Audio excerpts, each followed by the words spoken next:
नमस्कार दोस्तों, अपराध के जहां में आपका स्वागत है।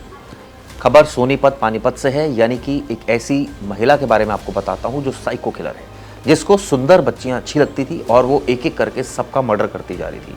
इसके पीछे वजह क्या थी ये भी आपको बताऊंगा और कैसे वो पकड़ी गई ये भी आपको बताऊंगा।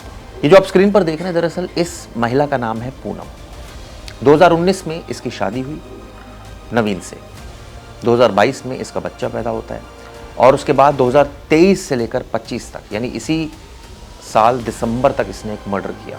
कुल 4 मर्डर किए। यहाँ तक कि एक केस में तो अपने बच्चे को ही मार दिया ताकि कोई इस पर शक ना कर सके। लेकिन सबसे पहले आपको लास्ट वाला केस बताता हूँ, यानी जो अभी हाल ही में घटना हुई जिस वजह से इस पर शक हुआ और सोनीपत पुलिस ने इसको गिरफ्तार कर लिया। जब इससे पूछताछ की गई तो इसने चौंकाने वाला खुलासा किया, बताया कैसे इसने मारा। 1 दिसंबर को पानीपत के नौलखा गांव, यहाँ पर एक शादी समारोह था, यहाँ पर ये शामिल होती है।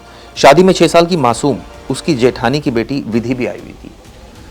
आपको बता दूं, जो ये मर्डर किए इसने सारे रिश्तेदारों के बच्चे हैं जिनको इसने मारा है।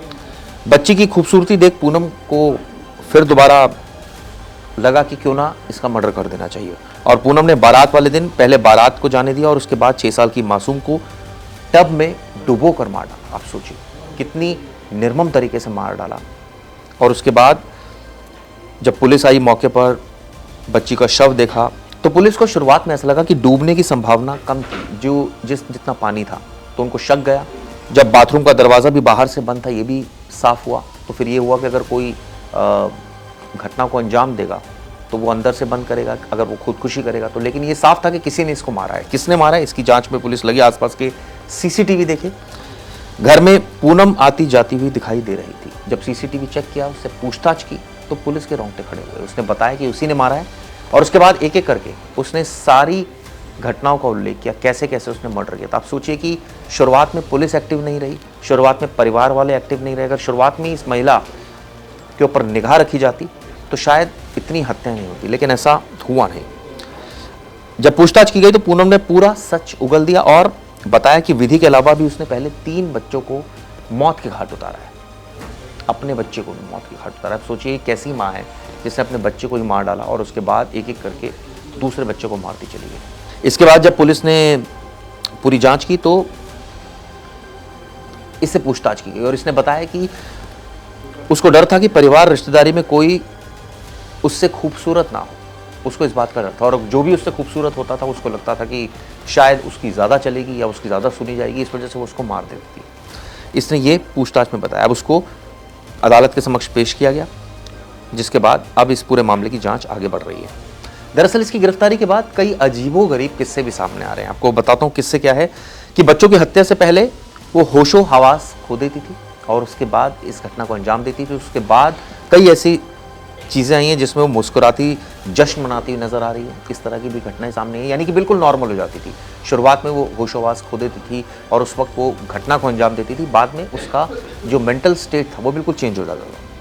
ये भी पता चला है कि हत्या से पहले भतीजी को जो उसने मारा था जिया को, जिया से खुद कहलवाया आज रात बुआ के साथ सोऊंगी, यानी कि उसको एक तरह से फंसाया अपने जाल में कि मैं अपनी बुआ के साथ सोऊंगी। उसके बाद जब वो सोई तो उसका भी इस तरह से मर्डर कर दिया। सबसे बड़ी बात यह है कि परिवार को ऐसी कौन सी वजह थी कि इस पर शक ही नहीं हो रहा था, क्योंकि कई बार खुद रोने लग जाती थी, कई बार ये खुद एक बार तो जब इस पर शक हुआ तो इसने कहा कि मैं खुदकुशी कर लूँगी, लोग लज्जा की वजह से मुझे अब बदनाम कर रहे हैं, तमाम बातें बोली।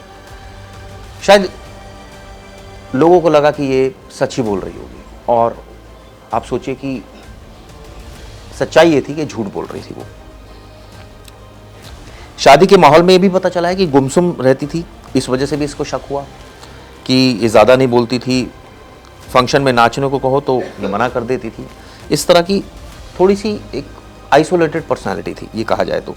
आपको बता दूं काफ़ी पढ़ी लिखी है। ये भी बात सामने आई है कि पूनम ने MA पॉलिटिकल साइंस से की थी और यही वजह थी कि इसकी शादी अरेंज मैरिज थी और परिवार ने अच्छी खासी शादी की थी, यानी पैसे अच्छे खासे खर्च किए थे उसमें। इस तरह की जानकारी भी आ रही है। इसका एक बेटा पैदा हुआ था 2021 में, जिसका नाम शुभम रखा था। 2023 में इसने अपनी ननंद की बेटी और खुद के बेटे शुभम को मार डाला था। इसके बाद इसने एक बच्ची की हत्या की और आप सोचिए एक एक करके इसने इस तरह की घटनाओं को अंजाम दिया। बहरहाल अब ये पुलिस के शिकंजे में है और पुलिस इससे पूछताछ कर रही है। कई सारी और चीज़ें हैं जो पुलिस इन्वेस्टिगेशन कर रही है कि आखिर उसके दिमाग में और क्या चल रहा था। क्या कोई तंत्र विद्या से जुड़ा कोई मामला नहीं है? क्या उसके दिमाग पर चीज़ें असर कर रही थी कि उसको खूबसूरत लड़कियां पसंद नहीं आ रही थी? क्यों ऐसा खूबसूरती को उसने इतना बड़ा मुद्दा बना रखा था? ऐसी कई चीज़ें हैं जिसकी जांच अब पुलिस कर रही है। ये वीडियो आपको कैसी लगी ज़रूर बताइएगा। धन्यवाद। गर्मियों की छुट्टी होने वाली थी, मेरे पापा आने वाले थे, तो हम लोग सभी खुश थे। तो मैं बेड पे चढ़ के डांस कर रहे थे, डांस कर रहा था, लेकिन वो पहले ही आ गए। फ्रीज। तो मैं उस समय तो कंटिन्यू नहीं कर सकता था, तो फ्रीज फ्रेम टाइप का हो गया। कसम पैदा कर